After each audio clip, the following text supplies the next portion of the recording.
अस्सलाम वालेकुम। कमाल टीवी की तरफ से आज आपको कहानी सुनाई जा रही है जिसका नाम है सोने की अशरफी। अगर आपको मेरी ये कहानी पसंद आ जाए तो प्लीज़ मेरे चैनल को सब्सक्राइब करें और अगर हो सके तो बेल की आइकन को भी क्लिक करें ताकि आपको टाइम पे अच्छी अच्छी कहानियाँ मिलें। कहते हैं कि एक दफ़ा कहीं खुशहाल शख्स रहता था। उसका एक अकलौता बेटा था। माँ के बेजा लाडो प्यार में बिगड़ा हुआ बेटा आहिस्ता आहिस्ता बड़ा होने लगा, यहाँ तक कि जवान हो गया, लेकिन न कोई हुनर और न ही किसी काम का तजुर्बा। उसे एक ही काम आता था और वो था बाप से छुपाकर माँ के दिए हुए पैसों से खेल कूद और मस्तियाँ करना और सड़कों चौराहों पर वक्त गुजारना। एक दिन सुबह के वक्त बाप ने उसे आवाज़ देकर अपने पास बुलाया और कहा, बेटा अब तुम बड़े हो गए हो और खैर से जवान भी हो।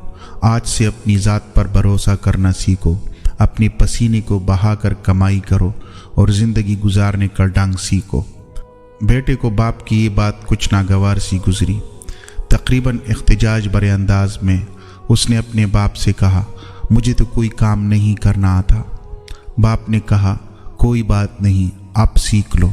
तुम आज ही शहर रवाना हो जाओ और याद रखो, जब तक मेरे लिए एक सोने की अशरफी न कमा लेना, लौट कर वापस न आना। मरता क्या न करता। बेटा घर से जाने के लिए दरवाजे की तरफ बढ़ ही रहा था कि उसकी माँ, जो ये सब गुफ्तगू छुप कर सुन चुकी थी, बेटे के सामने आ गई। मुट्ठी में छुपाई हुई अशरफी बेटे को देती हुई बोली कि शहर चले जाओ, रात गए लौट कर ये अशरफी बाप को ला कर देना और कहना कि मैं शहर से कमा कर लाया हूँ। और ये नौजवान खुशी खुशी घर से रवाना हो गया। शाम लौट कर बेटे ने वैसे ही किया जिस तरह उसकी माँ ने उसे समझाया था। सीधा बाप के पास जाकर बोला, अब्बा जान, ये लीजिए सोने की अशरफी। मैंने सारा दिन बहुत मेहनत लड़ा कर काम किया और बहुत से मुश्किल से ये अशरफी कमा कर आपके पास लाया हूँ। बाप ने अशरफी को लेकर काफ़ी गौर से देखा, फिर आतिशदान में जलती आग में झोंकती हुए बेटे से कहा, नहीं बरखुरदार, ये अशरफी तुम्हारे मेहनत की कमाई नहीं है। तुम कल से दोबारा काम पर जाओ और देख लेना, जब तक एक अशरफी कमा न लेना, लौट कर वापस ना आना। बेटा खामोशी से बाप की इस हरकत को देखता रहा, ना कोई इख्तिजाज और ना कोई रद्द-ए-अमल। दूसरे दिन शहर को जाने के लिए घर से बाहर निकलती हुई दरवाजे की ओट में माँ को फिर मुंतज़र पाया। माँ ने उसकी मुट्ठी पर एक और अशरफी रखते हुए कहा, बेटा इस बार जल्दी वापस ना आना, शहर में 2 या 3 दिन रुकना और फिर वापस लौटकर बाप को ये अशरफी ला कर देना। 3 दिन के बाद घर वापस लौटकर सीधा बाप के पास गया और अशरफी उसे तमाते हुए कहा, मुख्तरम, ये लीजिए सोने की अशरफी। उसे कमाने के लिए मुझे बहुत कठिन मेहनत करनी पड़ी।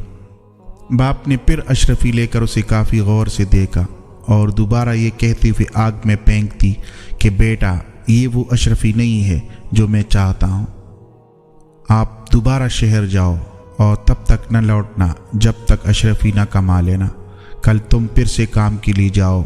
इस बार भी अपने बाप की इस हरकत पर बेटा कोई एक लफ्ज़ बोले खामोश रहा। तीसरी मर्तबा ये नौजवान अपनी माँ के जागने से पहले ही शहर की तरफ रवाना हो गया और वहाँ 1 महीना रहा।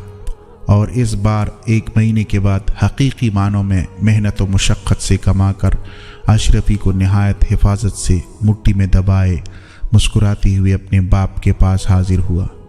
अशरफी बाप की तरफ बढ़ाती हुई बोला, ए वालिद मुख्तरम, मैं कसम खाकर कहता हूँ कि इस बार ये अशरफी मेरी पसीने की कमाई है। यकीन कीजिए, इसे कमाने के लिए मुझे बहुत मेहनत करनी पड़ी। सोने की अशरफी को हाथ में लेकर बाप काफ़ी गौर से देखता रहा। इससे पहले कि उसका बाप अशरफी को आग में डालने के लिए हाथ बढ़ाता, नौजवान ने आगे बढ़कर बाप का हाथ थाम लिया और कहा कि अब्बा जान, मैंने इतनी मेहनत करके इस अशरफी को कमाया है और आप उसे आग में डालने लगे हैं। इस बार बाप हंस दिया और बढ़कर बेटे को गले लगाते हुए कहा, बेटा अब बने हो तुम जवान بے شک یہ اشرفی تیری محنت اور پسینے کی کمائی ہے، کیونکہ اسے ضائع ہوتا تم سے نہیں دیکھا گیا، جبکہ اس سے پہلے میں 2 بار اشرفیاں آگ میں پھینک چکا ہوں، مگر تجھے کوئی افسوس نہیں ہوا تھا، کیونکہ وہ تیری محنت کی کمائی نہیں تھی۔ عزیز دوستو، بات بھی تو یہی سچ ہے کہ بغیر محنت اور مشقت سے چاہے آپ کو دولت کا پہاڑ ہی کیوں نہ مل جائے، نہ تو وہ زیادہ دیر تک رہتا ہے اور نہ ہی اس کے جانے کا آپ کو دکھ ہوگا، لیکن اپنی محنت اور خون پسینے کی کمائی سے حاصل ہونے والی ایک ایک پائی بھی اپنی قیمت کا احساس دلاتی ہے۔